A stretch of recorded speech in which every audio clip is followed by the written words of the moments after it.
let's go. As soon as they hear the voice. Yeah, it's your boy Crypto Blood, and welcome to another episode of My 2 Cents. Today we're going to be looking at Google. They've yet acquired another company. This time it's Fitbit for $2.1 billion.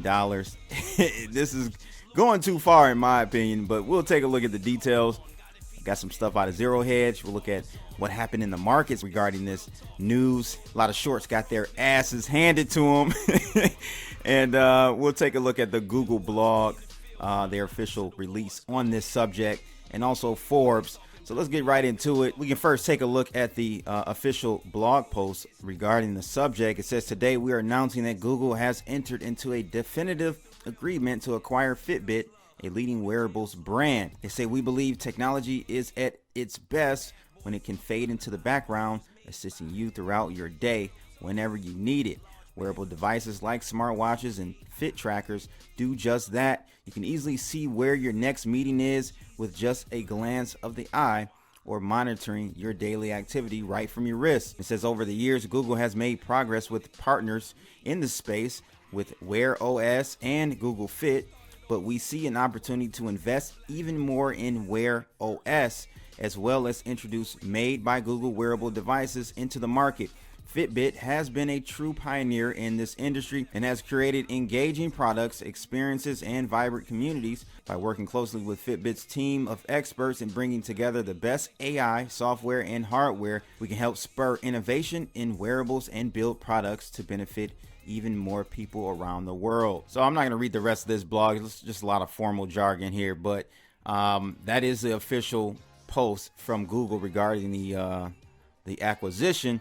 But if we take a look here, man, out of Zero Hedge, this is what happens when you short, people. You know, shorting can be profitable. I'm not going to say it's not, but it is an asymmetrical relationship because you can only double your money in shorting, but the upside risk is unlimited. And you'll see from this chart here that the shorts got wrecked on this one for sure. As you can see from this Zero Hedge chart, Fitbit 1 minute skyrockets after the news, and it looks like shorts got wrecked on this one. It says it could be worse. That's what shorts in Fitbit are saying right now, because moments ago Fit stock exploded higher, soaring as much as 40% on a Reuters report that Google is in talks to purchase the health tracker company.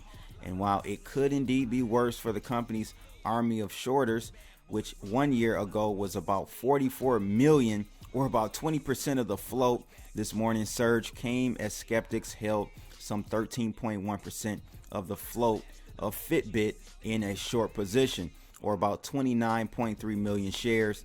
As you can see here, it actually started to uptick since September here. Ironically, though, the Reuters report does not disclose what value a potential transaction would be worth.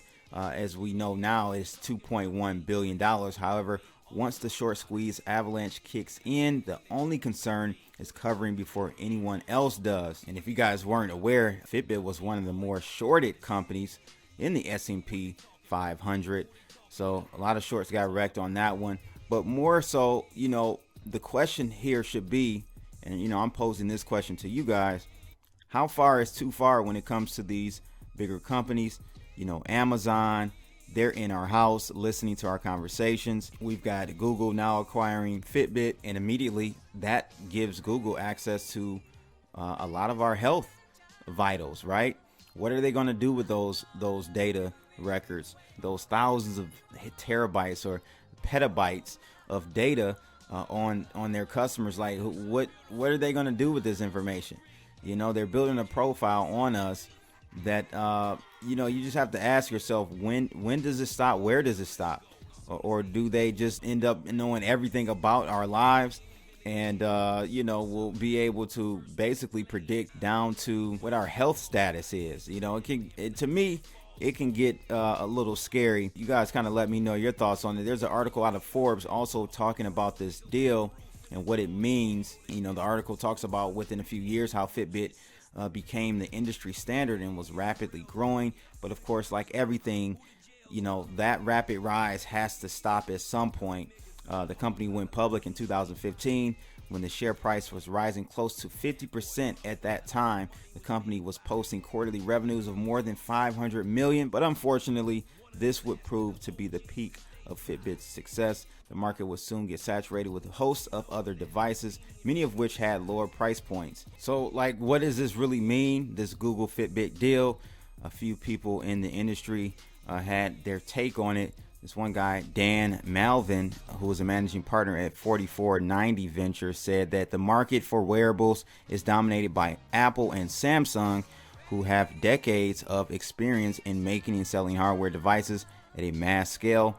Alphabet has never successfully sold hardware devices at any level approaching the scale of those two companies, but a key differentiator that Alphabet has over Apple and Samsung is that access to a wide variety or array of health and wellness data and algorithms in their subsidiaries like Verily and Calico. So if they can conceptualize new features that use their proprietary data and algorithms, then the Fitbit devices could become the delivery vehicle, that so-called last mile, to impact health and wellness at mass scale. Alphabet is fundamentally a company built on proprietary data and algorithms, and that's where the real value resides. So if you just combine that with Google's recently announced quantum supremacy, you can only imagine what they're going to be able to do with all this data. It's kind of scary, to be honest with me. You guys let me know your thoughts on it, but I think it's just like, we're not capitalizing off of this data here that they're collecting. These big corporations, these oligopolies, really, that's what they are. You got like Apple and Google here in the United States, and Amazon. I guess you can call it the FANGs, right? Off Facebook, Apple, Google, Amazon, and I mean Netflix, not really, but you know, more so those three companies have, like, they control our lives, everything in our lives pretty much at this point. Is that healthy? Have we gone too far to the right with these mega corporations and what type of data they have and access to data that they have? I would say so. In my opinion, I think that may be the case. And honestly, with that being said, you know, how can blockchain kind of balance the tides? I think it could, but we as consumers have to demand that. We really have to demand that. And most of us don't know that we can and should have ownership over our data because they're making millions and billions of dollars, I should say, off of us. And we're actually paying them to take our data. That's the crazy part. Another guy, co-founder and CEO of MX3 Diagnostics, says that this move should put the e-health market on alert. Google just acquired 25 to 30 million active users who care about monitoring their health.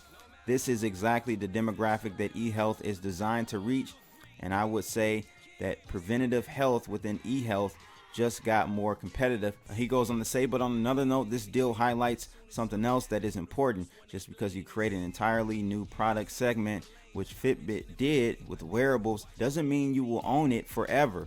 We've seen this play out many times in the past, but give Fitbit tons of credit in that they created this market and they continue to hold ground despite Apple and other global competitors going after them. And, you know, I found this great article from MIT Press that talked about, you know, the fantasy of opting out. And it's just talking about how these mega corporations have power over us, and that obfuscation may be the best digital weapon. But is it a fantasy? I think it is at this point. We're too reliant, we're too spoiled by all of these services that the major tech companies are offering us in return for our privacy, you know. And it just kind of talks about this hypothetical woman that, you know, walks out of her apartment.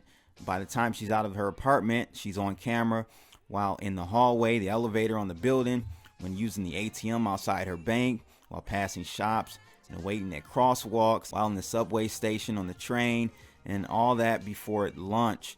A montage of nearly every move of her life in the city outside of her apartment could be assembled and each step accounted for. So this is the reality we live in at this point. And now we're adding in there Fitbit in our health. And it wasn't like, you know, Fitbit wasn't already tracking that type of data, but now that data is in the hands of a bigger corporation that can do even more with that data. So, you know, you guys let me know your thoughts about this. Is there a point where it needs to stop as far as these bigger companies acquiring and gobbling up these smaller companies and becoming bigger and bigger? I don't know. I'm for free markets. I am. But it's just a topic that, you know, needs to be discussed. And I wanted to definitely bring this up, that Google acquired Fitbit for 2.1 billion. You guys let me know your thoughts about this in the comments below. Make sure you guys like, share, and subscribe, and click that bell. I'm out of here. It's your boy Crypto Blood. How? Who's underrated? Who's the most consistent?